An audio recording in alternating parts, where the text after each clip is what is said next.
ब्रह्मचर्य धारण करने वाले कोई बादाम हलवा और घी की जरूरत ही नहीं भाई। बिल्कुल सच्ची मानिए। जैसे तप्त भूमि में पैर कैसे पड़ता है, ऐसी बिजली रहती ब्रह्मचारी के शरीर। बिजली 60-60 किलोमीटर बिना विश्राम किए चलते देखा है। कमंडल हाथ में चढ़ ब्रह्माकार वृत्ति चले जा रहे। कब आहार मिलेगा, कब विश्राम, कोई मतलब नहीं यार। भगवदाकार और 4 बजे जगो। जगने पर तत्काल आप बासी पानी पिए, तांबे के पात्र में रखा हुआ पानी, और लीटर 2 लीटर पिए। ऐसा ना करे अब 1 गिलास में छोटा कस के पीजिए। अगर उल्टी हो जाती तो और अच्छा है। आप पी के तो देखिए, वज्रासन में बैठकर जल पीजिए, फिर थोड़ा टहलिए, सोच जाइए। आप गृहस्थ हो, विरक्त हो, कोई भी हो, अगर आप शुद्ध ब्रह्मचर्य रहना चाहते, स्वप्न दोष से निपटना चाहते, तत्काल व्यायाम कीजिए।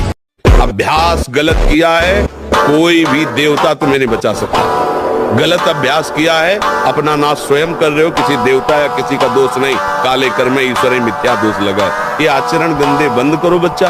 नाम जप करो, सात्विक आहार करो, आधा घंटा दंड बैठक मारो, व्यायाम करो, दौड़ो, अभी सब ठीक हो जाएगा।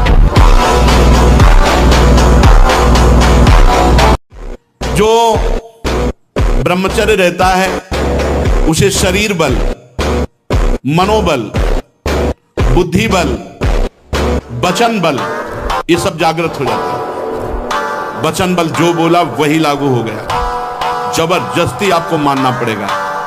और मनोबल जो संकल्प किया अंदर, वही बाहर क्रिया प्रारंभ हो गई, वही दिखाई देने लगा। देह बल, रात दिन मेहनत करो फिर भी थकान नहीं। बाल्यावस्था का वीरपात बिल्कुल जीवन को नष्ट कर देता है। और यहाँ बच्चे खिलवाड़ में 2-2, 3-3 बार रोज, अब क्या होगा उनका? हड्डियों तक की सामर्थ्य नष्ट हो जाएगी। कुछ दिनों बाद देखना बंद हो जाएगा, ऐसे चौंधियाने लगोगे, खड़े होने में चक्कर आएगा, कमर दर्द करेगा, पैरों में टूटन बनी रहेगी, दिमाग में टेंशन बनी रहेगी, पढ़ोगे तो कुछ याद नहीं रहेगा, स्मृति नष्ट होने लगेगी, एक नास्तिकता छा जाएगी।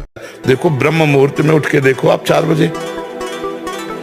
बजे उठिए, थोड़ा जल पीजिए, सोच जाइए, फिर इसके बाद कपड़ा पहनिए पवित्र होके, और फिर दौड़ लगाइए, दंड बैठक मारिए, थोड़ी देर घंटा आध घंटा नाम जप कीजिए, भगवत ध्यान कीजिए, और फिर अपने काम में चले जाइए। देखो आपका चेहरा, आपका जीवन प्रकाश में रहेगा। आजकल बहुत बड़ा खतरनाक चल गया है स्मार्ट मोबाइल, इंटरनेट। उसमें क्या है कि बहुत से बच्चे विषयाकर्षण के कारण गंदी फिल्में, जिनमें हमारा शास्त्र आदेश करता है किसी भी पक्षी को भोग करते न देखे। भागवत अन्य शास्त्र भी आदेश करते हैं कोई भी जीव यदि भोग कर रहा हो तो हम ना देखें, और हम मनुष्यों का भोग देखें उसमें। हम सोचे कि हमारा आप कोई क्रिया ना करो, केवल गंदे वो भोग संबंधी चित्र देख लो, तो आपके मन में जो संस्कार बन रहे हैं, जो कामोत्तेजक भाव बन रहे हैं, वो आपको ब्रह्मचर्य नहीं रहने देंगे। सोते जागते उठते बैठते आपका वीर स्खलित हो जाएगा।